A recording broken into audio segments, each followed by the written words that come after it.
Did you know that once Tulsiji cursed Lord Vishnu? So why is it that the worship of Tulsi and Lord Vishnu is always performed together? What is the supernatural truth behind this mysterious bond?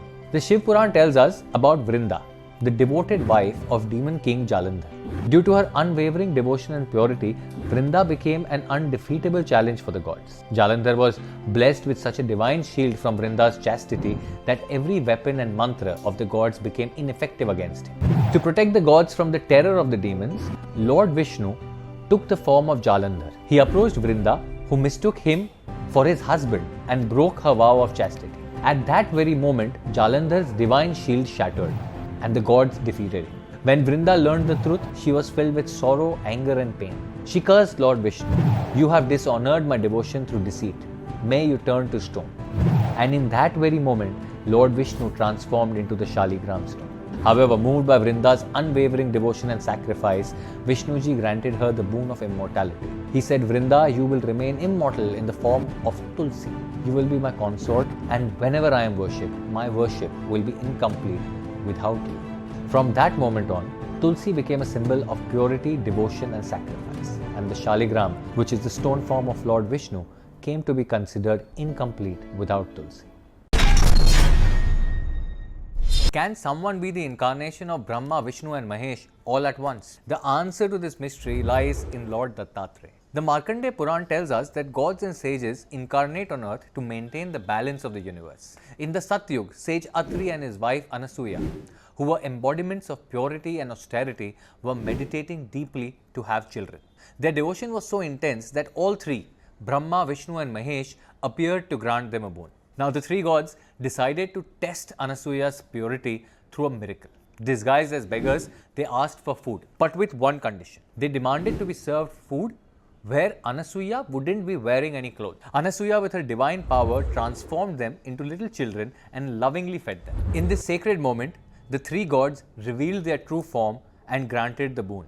And a divine child, Lord Dattatreya, was born, an incarnation of all three. His name means Dat, meaning given, and Atreya, meaning son of Atri. Bhavishyan Narmanam Chaiv Kulina Shambhala Ashraya Kalki Namna Bhavishyati Vishnu Yashasvinam Mahimharat. The Vishnu Puran states that Lord Kalki, the 10th avatar of Vishnu, will be born in a noble Brahmin family in a village called Shambhal. His father will be Vishnu Yash and his mother will be Sumati. The Bhagavad Puran and Agni Puran further elaborate on the mystery of Kalki's arrival. They reveal that he will be endowed with divine qualities and will carry out the crucial task of destroying adharma or unrighteousness and restoring dharma, righteousness. But where exactly is this mythical land of Shambhal? Shambhal is often associated with a place called today as Sambhal, located in modern-day Uttar Pradesh. The name and location share striking similarity, but there is more to this connection than just coincidence. Many historians and scholars believe that this could indeed be the birthplace of Lord Kalki. The most intriguing evidence comes from Sambhal itself, where the Jama Masjid stands today. Local lore claims that this mosque was built on the ruins of an ancient Hindu temple. British archaeologist A.C.L. Carlyle, in his 1879 ASI report, observed that the mosque structure was made by adding plaster on the stones of the temple. Even more fascinating, the Babarnama, an account of Mughal Emperor Babur, mentions the destruction of a temple in Sambhal in 1526, which was demolished as per Babur's order to make way for a mosque. This temple is believed to be the Sri Harihar temple, which represents the future birth of Lord Kalki. The story of Lord Dattatreya is one of the deepest mysteries hidden in Hindu scriptures. It is said that Lord Dattatreya's mother, Anasuya, was so pure that Brahma, Vishnu and Mahesh took birth as her son. That's why Dattatreya is called the Trimurti avatar. But the biggest mystery is the 4 dogs that followed. These were no ordinary animals. They symbolize the 4 Veds: Rig, Yajur, Sam and Atharva Ved. What does this mean? This means that even the teachings of the Veds bowed before him. But what shocked everyone was his 24 gurus whom he chose from nature itself. In the Srimad Bhagavad Puran, Dattatreya says that he learned from the earth, the sun, fire, rivers and even a prostitute named Pingal. From Pingal, he learned the lesson of letting go of desires, which is the very foundation of all spiritual practice. So this was Lord Dattatreya, whose smile unlocks the deepest mysteries of the universe. Every year there is a month when performing rituals, getting married or starting new ventures is considered inauspicious. This is Kharmas, a mysterious time deemed unlucky and inauspicious in Hindu scriptures. According to Hindu scriptures, Kharmas begins when the sun enters the zodiac sign of Sagittarius and ends when it moves to Capricorn during Makar Sankranti. This period typically lasts from about 14-15 December to 14-15 January each year. But why is it called Kharmas? As per the Vishnu Purana, once the sun god's chariot, which is pulled by 7 horses, grew tired. The horses wished to rest, but the sun would never stop moving. To solve this, 2 donkeys, called khar in many Indian languages, were yoked to the chariot instead. However, donkeys are slower, causing the sun's pace to drop, disrupting the cosmic balance. This sluggish, inauspicious time became known as Kharmas. In the Bhagavad Purana, Lord Vishnu also declared this period ideal for spiritual penance. It is believed that worldly activities should pause and focus instead should be on meditation and charity. Hence, weddings and housewarming ceremonies are forbidden during this month. How is it that Nandi came to be the mount of Lord Shiva? According to the Shiva Purana and Skanda Purana, once sage Shilad prayed to Lord Shiva for a son who would be immortal and devoted solely to Shiva. Pleased with his penance, Lord Shiva appeared before him and promised to grant his wish. Then the divine cow Kamdhenu appeared, bringing forth a divine child, Nandi, as a blessing. Nandi was skilled in the scriptures, unmatched in devotion to Shiva and filled with divine radiance. But one day he heard a dreadful prophecy that his lifespan was very short. Upon hearing this, Nandi began intense penance, unwavering in his devotion to Lord Shiva. Pleased with his dedication, Lord Shiva himself appeared and said, "You will be immortal, the leader of my divine attendants and my eternal companion." Lord Shiva granted Nandi the position of the gatekeeper of Kailash. It is said that anyone who wants to offer prayers to Shiva must first whisper their wishes into Nandi's ears. Nandi's story is a symbol of the power of devotion and surrender. Have you ever whispered a prayer into Nandi's ears at a temple? The sun enters a new zodiac sign every month, marking a transition called Sankranti. So why is Makar Sankranti considered so special? Legend has it that the conflict between Lord Surya, the radiant god sun, and his son, Lord Shani, was so intense that it culminated in the astronomical event of Makar Sankranti. Lord Surya, filled with pride and brilliance, and his son Shani, the symbol of unwavering justice and the result of one's actions. On the day of Makar Sankranti, Surya gave up his arrogance and entered Shani's zodiac sign Capricorn, Makar. Since then, Makar Sankranti has not only been an astronomical event but also a spiritual celebration of the reunion between father and son. But there is more significance to this day.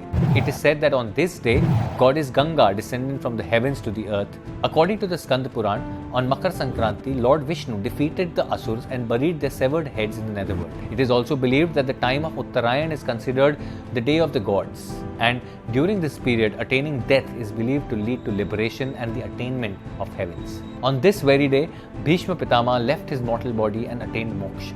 Today, Makar Sankranti is celebrated in India with various names: Pongal in Tamil Nadu, Lodi in Punjab, Bihu in Assam, Magh Bihu in Nepal, and Magh Sankranti in northern India.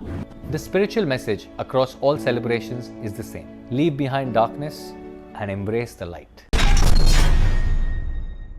Do you know that on the night of Margashish Purnima, Goddess Lakshmi showers her blessings of wealth from the heavens? The night known as the night of divine wealth shower. This is the night when your fortune can change if you can win the favor of Goddess Lakshmi. It is said that on this night, Lakshmi ji roams the earth, filling her true devotees with wealth, grandeur and joy. According to the scriptures, worshipping Padmavani Lakshmi on the night brings stability to one's financial condition. But is prayer alone enough? No. To please Goddess Lakshmi on Margashish Purnima, true devotion, a pure heart and a spirit of giving are essential.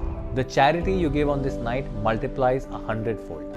And this is also the night when Lord Vishnu in his Vaman avatar granted King Bali the boon of immortality and made him the ruler of the underworld. It is said that Lord Vishnu himself became the doorkeeper to protect Bali's wealth and prosperity. Did you know that the concept of nazar or evil eye is mentioned in ancient Hindu literature? And there are many remedies to protect oneself from its effects. In our ancient Hindu scriptures, nazar is referred to as drishti dosh. The Atharva Ved mentions that drishti dosh brings unrest in life, affecting not just the physical body but also the mental state. This means that the impact of the evil eye is not only physical but spiritual and mental as well.